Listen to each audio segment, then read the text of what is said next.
Hi hello welcome back to my YouTube channel. അപ്പോൾ Christmas ഒക്കെ ഇങ്ങനെ എത്താറായി. കേക്കിൻ്റെയൊക്കെ ഇനി ഒരു സീസൺ തന്നെയാണ്.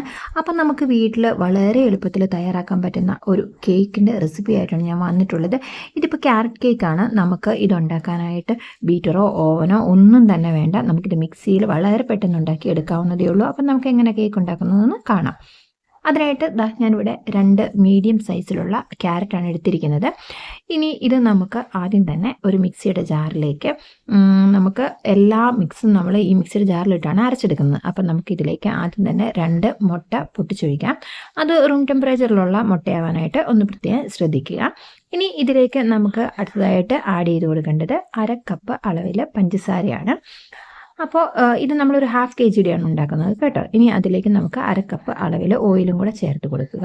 ഇനി ഇതിൻ്റെ മെയിൻ ഇൻഗ്രീഡിയൻ്റ് ആയ ക്യാരറ്റും കൂടെ ഇതിലേക്ക് ചേർത്ത് കൊടുക്കാം. നമ്മൾ ഒന്ന് ഇതുപോലെ ചെറുതായിട്ട് കട്ട് ചെയ്താൽ പെട്ടെന്ന് നമുക്കത് നന്നായിട്ട് അരഞ്ഞു കിട്ടും. അതിനാണ്. ഇനി ഇതിലേക്ക് നമുക്ക് ആ മുട്ടയുടെ ആ സ്മെല്ലൊക്കെ മാറാൻ 1 ടീസ്പൂൺ അളവിൽ വാനില എസൻസ് കൂടെ ആഡ് ചെയ്ത് കൊടുക്കുക. ഇനിയിപ്പം നമുക്ക് ഇത് നന്നായിട്ടൊന്ന് പേസ്റ്റ് രൂപത്തിലൊന്ന് അരച്ചെടുക്കണം. അപ്പോൾ ഇത് നമുക്കൊന്ന് അരയ്ക്കാനായിട്ട് മാറ്റി വെക്കാം. ഇനി നമുക്ക് ഡ്രൈ ഇൻഗ്രീഡിയൻറ്റ് ഒന്ന് മിക്സ് ചെയ്യാം. അതിനായിട്ട് ഇപ്പം ഞാൻ 1 കപ്പ് അളവിലാണ് ഇവിടെ മൈദ എടുത്തിരിക്കുന്നത്. ഇനി ഇതിലേക്ക് നമുക്ക് ഒരു 2 ടീസ്പൂൺ അളവിൽ ഞാൻ കോൺഫ്ലോർ കൂടെ ആഡ് ചെയ്യുന്നുണ്ട്. കോൺഫ്ലോർ ഓപ്ഷനാണ്, ഉണ്ടെങ്കിൽ മാത്രം ആഡ് ചെയ്ത് വെച്ചാൽ മതി. ഇനി അതിലേക്ക് 1 ടീസ്പൂൺ അളവിൽ ബേക്കിംഗ് പൗഡറാണ് ഞാൻ ചേർത്ത് കൊടുത്തിരിക്കുന്നത്. ബേക്കിംഗ് സോഡ നമ്മൾ ഈ കേക്കിൽ ചേർക്കുന്നില്ല. ഇതിനി ഒരു 2-3 തവണ നന്നായിട്ടൊന്ന് അരിച്ചെടുക്കണം. എല്ലാം ഒന്ന് ഈവനായിട്ട് മിക്സ് ആവണം. അപ്പോൾ നമ്മുടെ ബാറ്റർ ഇവിടെ നന്നായിട്ട് ഞാൻ അരച്ചെടുത്തിട്ടുണ്ട്. ഇതിന് വേണമെങ്കിൽ കട്ടയൊക്കെ ഉണ്ടെങ്കിൽ നമുക്കൊന്ന് അരിച്ചെടുക്കാൻ വേണമെങ്കിൽ.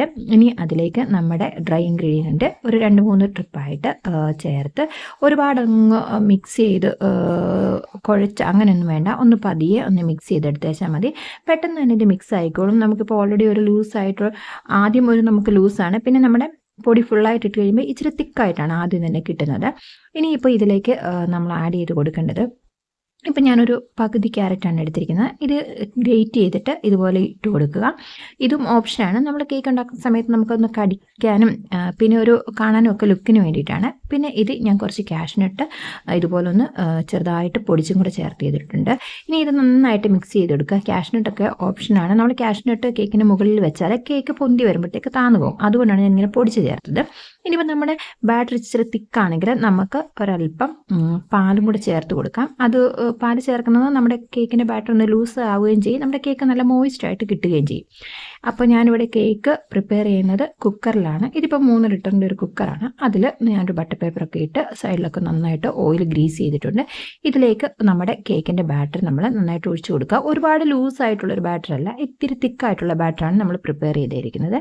ഇതിനി നമുക്ക് നന്നായിട്ടൊന്ന് ടാപ്പ് ചെയ്തെടുക്കണം. ആ എയർ ബബിൾസൊക്കെ ഒന്ന് പോയി നമ്മുടെ കേക്കൊന്ന് ഈവനായിട്ട് എല്ലായിടത്തോട്ടും ഒന്ന് സ്പ്രെഡ് ആവുകയും ഇനി എന്തെങ്കിലും എയർ ബബിൾസ് ഉണ്ടെങ്കിൽ അത് പോയി കിട്ടുകയൊക്കെ ചെയ്യും. ഇനിയിപ്പോൾ നമുക്ക് ഇത് ബേക്ക് ചെയ്യാനായിട്ട് വെക്കാം. അതിനായിട്ട് ഞാൻ ഇവിടെ ഗ്യാസ് സ്റ്റോപ്പിലോട്ട് ഒരു പഴയ പാൻ വെച്ചിട്ടുണ്ട്. ആദ്യം ഒരു 10 മിനിറ്റ് നമുക്ക് ഹൈ ഫ്ലെയിമിൽ ആ പാൻ ഒന്ന് ചൂടാക്കിയിട്ട് അതിനുശേഷം മീഡിയം ഫ്ലെയിമിലോട്ടാക്കി നമ്മുടെ കേക്കിൻ്റെ ബാറ്റർ ഇതിന് മുകളിലേക്ക് എടുത്തു വെക്കുക. ഇതിനി ഒരു ആദ്യത്തെ ഒരു 10 മിനിറ്റിൽ നമ്മൾ മീഡിയം ഫ്ലെയിമിൽ തന്നെ കുക്ക് ചെയ്യുക. അതിനുശേഷം ലോ ഫ്ലെയിമിൽ ഒരു 35-40 മിനിറ്റ് കുക്ക് ചെയ്തെടുക്കുക. ഇപ്പം നമ്മുടെ കേക്ക് ബേക്ക് ചെയ്യാൻ വെച്ചിട്ട് ഒരു 40 മിനിറ്റ് കഴിഞ്ഞിട്ടുണ്ട്. നമ്മുടെ കേക്ക് നന്നായിട്ട് പൊങ്ങി വന്നിട്ടുണ്ട്. നല്ല ഹൈറ്റ് തന്നെയുണ്ട്. നമുക്കിതുപോലെ ഒരു ടൂത്ത് പിക്കോ അല്ലെങ്കിൽ ഒരു സ്ക്വയർ വെച്ചോ ഒന്ന് കുത്തി നോക്കാം. കേക്ക് നന്നായിട്ട് ഇവിടെ ബേക്കായി വന്നിട്ടുണ്ട്. ഇത് ചൂടാറിയതിന് ശേഷം നമുക്ക് മറ്റൊരു പ്ലേറ്റിലേക്ക് മാറ്റാം. ഇപ്പം നമ്മുടെ കേക്കിൻ്റെ ചൂടൊക്കെ നന്നായിട്ട് ആയിട്ടുണ്ട്. ഈ കേക്കിന് നല്ല ഒരു അടിപൊളി സ്മെല്ലാണ് ഇത് ബേക്കായി വരുന്ന സമയത്ത്. അതുകൂടാതെ തന്നെ കേക്കിന് നല്ല സോഫ്റ്റ്നെസ് ആണ്, നല്ല മോയിസ്റ്റായിട്ട് തന്നെയാണ് നമ്മുടെ കേക്ക് ഇരിക്കുന്നത്. ഇതിപ്പോൾ നമുക്ക് സെയിൽ ചെയ്യാനായിട്ടാണെങ്കിൽ ഞാൻ ഉണ്ടാക്കി എല്ലാ ഇയർലിയും സെയിൽ ചെയ്യുന്നതാണ്. നമുക്ക് ക്യാരറ്റ് കേക്ക് വളരെ പെട്ടെന്ന് പ്രിപ്പയർ ചെയ്തെടുക്കാവുന്നതേ ഉള്ളൂ. നമുക്കിതൊരു 350 ഗ്രാം ആ ഒരു വെയിറ്റിലൊക്കെയാണ് ഇത് സെയിൽ ചെയ്യാൻ പറ്റുന്നത്. നമുക്ക് വീട്ടിൽ ഇതൊരു ബിസിനസ് ആയിട്ട് എടുക്കുന്നവർക്ക് അങ്ങനെയും ചെയ്യാവുന്നതേ ഉള്ളൂ. വളരെ എളുപ്പത്തിൽ നമുക്കിത് പ്രിപ്പയർ ചെയ്തെടുക്കാവുന്നതേ ഉള്ളൂ. മിക്സിയിലാണ്. നമുക്ക് ഒരുപാട് ഇൻഗ്രീഡിയൻറ്റ് ഒന്നും തന്നെ വേണ്ട.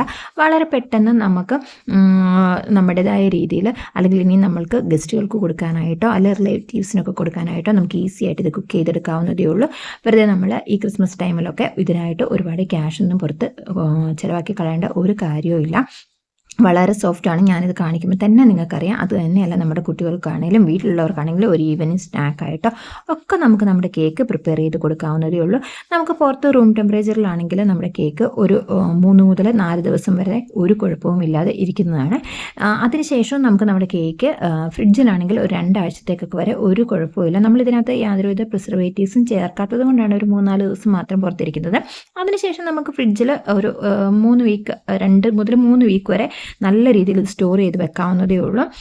അപ്പോൾ ഇന്നത്തെ റെസിപ്പി എല്ലാവർക്കും ഇഷ്ടമായെന്ന് വിചാരിക്കുന്നു. എല്ലാവരും ഒന്ന് ട്രൈ ചെയ്ത് നോക്കണം. അപ്പോൾ എല്ലാവരും എൻ്റെ ചാനൽ ഒന്നും മറക്കാതെ സബ്സ്ക്രൈബ് ചെയ്യുകയും വീഡിയോ ഷെയർ ചെയ്യുകയും ലൈക്ക് ചെയ്യുകയും ചെയ്യാം. അടുത്ത ദിവസം മറ്റൊരു വീഡിയോ ആയിട്ട് വരുന്നത് വരെ എല്ലാവർക്കും ബൈ.